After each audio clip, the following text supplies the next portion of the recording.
make sure. Are we on camera? Yes, we are. All right, we're live. Hey, Michael. Thank you for putting the camera on us. I'm Rob St. Clair. This is Jack Jedick, correct? Yes. Hey, welcome to the broadcast. Thank you. What year are you in school and what are you studying? I am a junior studying molecular biology, exercise science, pre-dental. Wow, a lot going on. Yeah. And in your spare time, you have just led the Loyola men's club team to the gold bracket and the #2 overall seed, which is awesome because the beauty of this tournament is if you beat teams in your pool, you take their seed. Yeah. And so we can get into all of that. Awesome. First of all, what has it been like this year for your team Loyola playing up in the top division of this tournament, men's Division I, after winning the 1AA championship a year ago? What has that jump been like for you guys? The jump's been really, really cool. Last year we jumped up from AAA to AA, and last year won in our first year, and last year was my first year as well. I didn't play my freshman year. So we kind of cruised through till day 3, but coming in today and this weekend, we realized how much we had to turn it on from the get-go. There was no easy game, no easy pool. Being put in the pool with the #2 seed in the country was crazy, and we had to play them out of the gate in the morning. So that's it really Central just Florida, by the way. Central Florida. So we had to turn it on from the get-go. So the mentality was a real shift this year. Yeah, and that is a great point because I've been talking to a lot of the guys since I've been here, including this guy Niad, who helped seed the men's Division I tournament, and he's been telling me this is one of the deepest years ever for men's Division I. It was real hard to draw a line between 1 and 1AA this year, according to him. So it sounds like the tournament field is insanely deep, and it definitely required you guys to turn it on right from the beginning. So you had a pretty crazy pool yesterday, too. Yes, we did. We were talking about it because we had you guys on the broadcast for a little while. You had Central Florida, Colorado State, and UCLA. Yes. And ended up going through to crazy tiebreakers. Yeah. But, so what did you guys learn about your team and what you were able to do at this top level in this tournament through 3 matches yesterday? We learned how to come off of like a shaky start. We started off with 8 missed serves our first set of the day against Central Florida. That sounds like an early morning game. And so we really pride ourselves on that serve and pass. So being able to respond in that second set, we were able to close it out that first set of the day. But during that second set, we had 8 aces, so we turned it around and we had one player go on. Nate Luce got 5 aces in a row at one point. So seeing the ability to bounce back and pick up things that we were lacking in the first game and also build upon our strengths in that first game was a real cool part to see from our team responding well as coming in as 18th seed. That is very impressive, and kind of a more compressed version of that same thing was the match you just played just now. So you already beat Dayton in a 3-setter before, which was a very good one. You had to take on UC Davis just now. Knowing the stakes that if you won, then you go to the gold bracket tomorrow as a 2 seed. Took care of the first set. Yeah. I looked up in that second set, and it was 20-12. Yeah, down 8.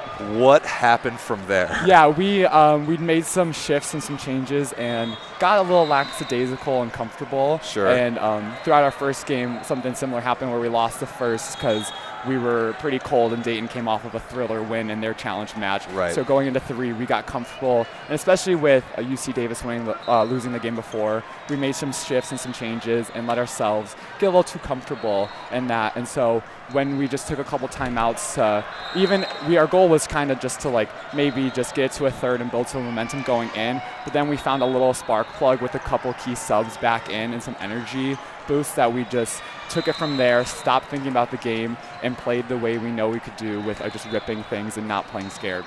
And yourself with the ace to win it. I saw you go back there at, I think it was 25-25. You got one, and then thought that there might have been a real chance that you would go after it.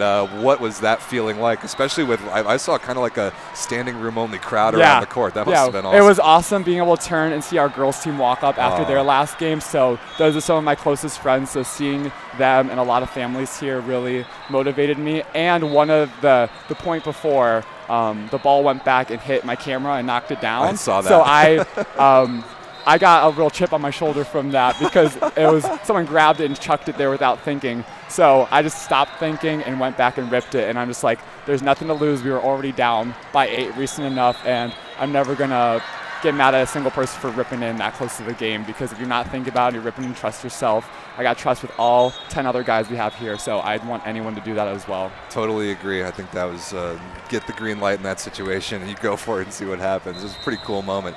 You talked about having the women's team around. That's one of my personal favorite parts about this event, is just the dynamic of having everybody here coast to coast, but having really equal men's and women's representation and the relationships between your men's and women's team. What does that look like for Loyola specifically, the relationship between you guys and your women's team? The women's team is like best friends. We have mixed practices at points. Oh, cool. We have get-togethers all the time. We go to each other's tournaments. If we're on off weekends, travel there. I've traveled to Butler, Purdue, and Bradley tournaments with all those girls' teams. I help out with it. We split practices like nights, so they practice Monday, Wednesday, we're Tuesday, Thursday, always the same time slot. So late at night, people are usually free, come help out each other, get to know it, and then just be able to come to this one tournament we're both playing at, support each other, spend that time with each other, and just really remember what the relationships we can build in college look like. And with the time commitment of the club, it's a beautiful mix of being able to be competitive and also make those memories outside of volleyball together. Truly is the best. This event just really is the greatest thing for that. I had a question for you and your teammate Nate. Yes. I was wondering with you guys playing a little bit of VLA ball on the side. I've alluded to the VLA a couple times the last day or two, but for those that don't know, it's a men's professional organization that sponsors a ton of volleyball with a lot of levels around the country. And you and Nate been playing at that level, playing a lot of best of fives, like long tournaments against like seriously good competition. What has that helped you bring back to the collegiate club level? That has brought immense experience of like rigor of play, and I think personally it's built so much tenacity of we're used to having one set of wiggle room, and now you kind of have in VLA you get like two. I didn't play in high school. I didn't have a high school program, so all I played was a couple years of club. Wow. So I never got to experience the best of five game before last year. Last May at the VLA Cup was the first time I ever experienced a best of five match personally playing in it. So being able to realize that you have to have that green light, have to have that ability to bounce back after like crazy situations of being down 0-2 instead of 0-1 and still having the opportunity coming back and winning in five. Completely different. And just the amount of time and duration of a game from a best of five has really built endurance on part of the mental tenacity of being able to come back in a game like we just played.